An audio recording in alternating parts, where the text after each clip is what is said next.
बिस्मिल्लाहिर्रहमानिर्रहीम। अस्सलाम वालेकुम फ्रेंड्स, उम्मीद है आप सब खैरियत से होंगे। मेरा नाम मोहम्मद शफ़क़त और आप देख रहे हैं मेरा YouTube channel hello coding.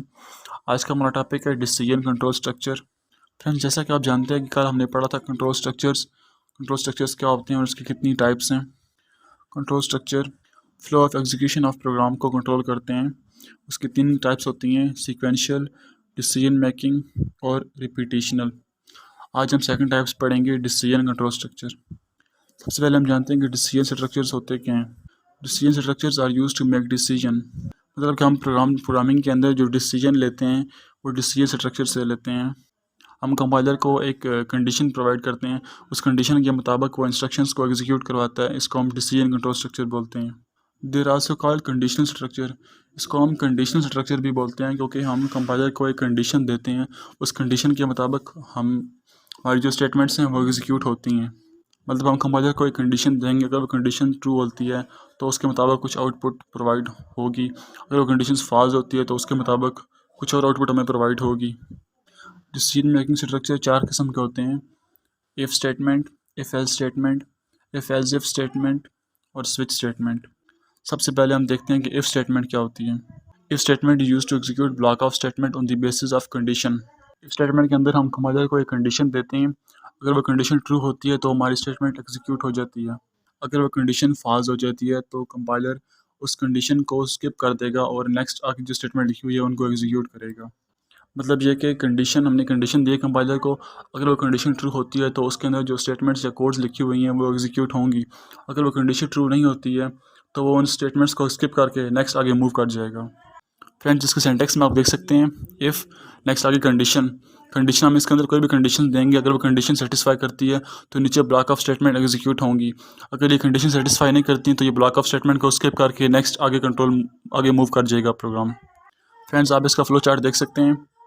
Friends, flow chart में आप देख सकते हैं कि हमारे पास एक कंडीशन, अगर वो कंडीशन ट्रू होती है तो जो कंट्रोल होगा वो कोड इनसाइड इफ बॉडी, जो इफ बॉडी के अंदर कोड लिखा हुआ है उसके अंदर कंट्रोल चला जाएगा और उन स्टेटमेंट्स को एग्जीक्यूट करेगा और उसके बाद जो बाद में स्टेटमेंट्स लिखी हुई हैं उनको एग्जीक्यूट करेगा। अगर कंडीशन फॉल्स होती है तो जो इफ बॉडी के अंदर कोड लिखा है वो उसको स्किप कर देगा, डायरेक्ट वो नेक्स्ट स्टेटमेंट की तरफ मूव कर जाएगा। नेक्स्ट आ जाते हैं इफ एल्स स्टेटमेंट। ये भी इफ स्टेटमेंट की एक एक्सटेंडेड फॉर्म है। इसमें हमारे पास एक कंडीशन होती है और दो चॉइसेस होती हैं। अगर वो कंडीशन ट्रू होती है तो जो फर्स्ट ब्लॉक ऑफ स्टेटमेंट है वो एग्जीक्यूट होगी, अगर कंडीशन फॉल्स होती है तो उसके बाद जो सेकंड ब्लॉक ऑफ स्टेटमेंट है वो एग्जीक्यूट होगी। मतलब हमने एक कंडीशन दी और दो स्टेटमेंट्स दी हैं, अगर पहली कंडीशन ट्रू होती है और कंडीशन ट्रू होती है तो पहली स्टेटमेंट एग्जीक्यूट होगी, अगर कंडीशन फॉल्स होती है तो जो सेकंड वाली कंडीशन स्टेटमेंट है वो एग्जीक्यूट होगी।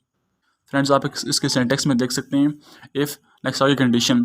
अगर कंडीशन ट्रू होती है तो जो ब्लॉक ऑफ स्टेटमेंट वन है ये एग्जीक्यूट होगी, अगर कंडीशन फॉल्स होती है तो जो एल्स के अंदर स्टेटमेंट लिखी हुई है ब्लॉक ऑफ स्टेटमेंट टू ये एग्जीक्यूट होगी। फ्रेंड्स, आप इसके फ्लो चार्ट में भी देख सकते हैं, condition, if condition is true, अगर कंडीशन ट्रू है तो जो कंडीशनल कोड है, जो जो फर्स्ट कोड है वो एग्जीक्यूट होगा। अगर कंडीशन फॉल्स होती है तो जो इसके पीछे नीचे हमने एल्स लिखा था और एल्स के अंदर जो हमने स्टेटमेंट टू लिखी थी वो एग्जीक्यूट होगी। सो फ्रेंड्स, चलते हैं अब अपने कंपाइलर की तरफ और इन स्टेटमेंट्स को यूज़ करके देखते हैं। सो फ्रेंड्स, आ गए हम अपने कंपाइलर पे। Hash include string using namespace std then main function। So friends, जैसा कि मैंने आपको पहले बताया था, जब मैंने आपको ऑपरेटर्स पढ़ाए थे तो मैंने आपको बताया था कि जो ऑपरेटर्स होते हैं इनको हम कंडीशनल स्टेटमेंट्स के अंदर यूज़ करते हैं। हमने रिलेशनल ऑपरेटर पढ़े थे, लॉजिकल ऑपरेटर पढ़े थे। सबसे पहले हम रिलेशनल ऑपरेटर्स को यूज़ करते हैं। सबसे पहले मैं एक वेरिएबल डिक्लेयर करता हूँ इंट ए। अब ए के अंदर मैं 6 स्टोर करा देता हूँ। सबसे पहले हम इफ स्टेटमेंट को देखते हैं। इसका सिंटैक्स था इफ स्टेटमेंट आगे कंडीशन। कंडीशन में दे देता हूँ कि अगर ए ग्रेटर देन है 2 के, सो इफ की ब्रैकेट्स, सो हम स्टेटमेंट एग्जीक्यूट करवाते हैं कि variable a is greater than 2। Compile and run, sorry error stream,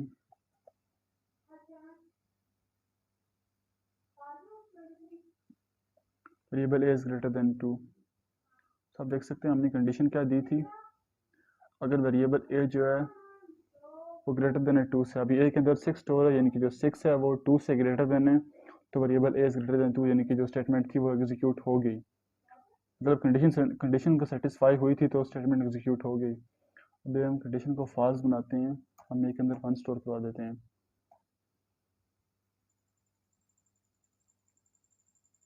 तो आप देख सकते हैं स्टेटमेंट एग्जीक्यूट नहीं हुई क्योंकि कंडीशन फॉल्स थी, ए के अंदर 1 स्टोर है, 1 2 से ग्रेटर देन नहीं होता है, तो जो ये स्टेटमेंट थी सी आउट वेरिएबल वाली वो एग्जीक्यूट नहीं हुई।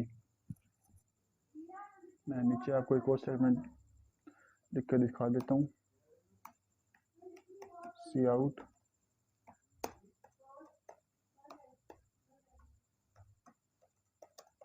Condition is wrong.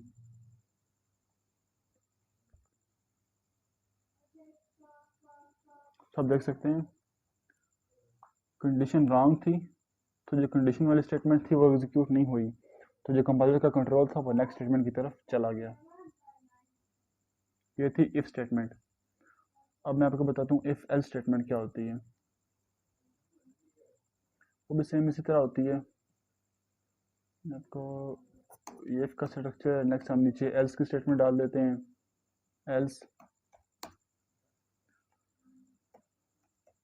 C out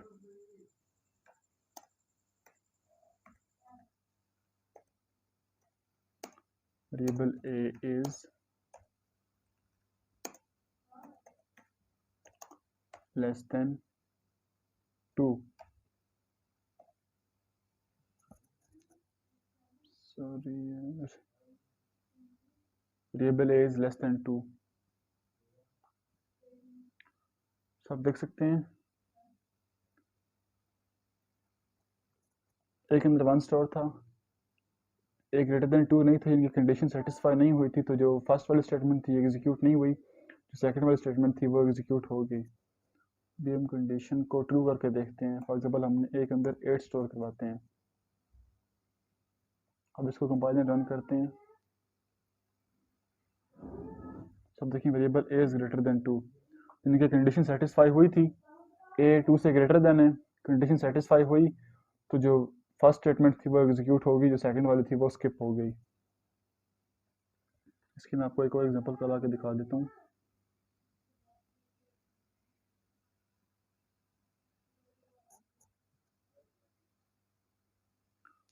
for example हम यूज़र से मार्क्स इनपुट करते हैं, cout enter your marks, cin हम इनपुट ले लेंगे, वेरिएबल ए के अंदर उनको स्टोर करवा देंगे और हम कंडीशन डालते हैं, और जो मार्क्स हैं वो 60 से ग्रेटर देन है, तो स्टेटमेंट एग्जीक्यूट, तो मैसेज डिस्प्ले हो you are pass.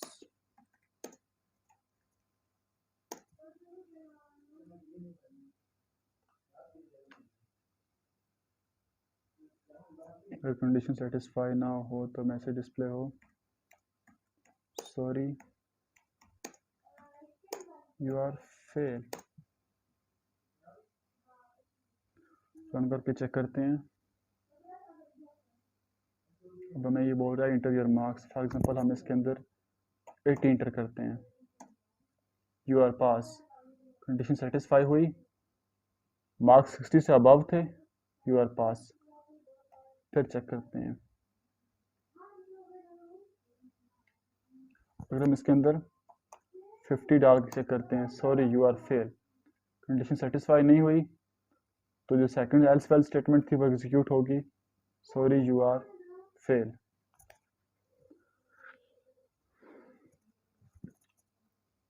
So friends, ये थी इफ एल्स स्टेटमेंट। हम इसके अंदर कोई भी ऑपरेटर यूज़ कर सकते हैं। हम इसके अंदर लेस देन यूज़ कर सकते हैं, हम इसके अंदर इक्वल इक्वल यूज़ कर सकते हैं। चलें इसको चेक करते हैं। अगर ए इक्वल इक्वल है 60 के, तो हमारे पास एक कंडीशन है, जो वेरिएबल ए है वो 60 के इक्वल होना चाहिए। हमने ये कंडीशन दी, अभी हम चेक करते हैं इसको। अब हम 60 इनपुट कराएंगे तो ये कंडीशन ट्रू होगी। हमने 16 इनपुट किया, तो देखते हैं यू आर पास। चलिए हम 60 के अलावा कोई और नंबर ट्राई करते हैं।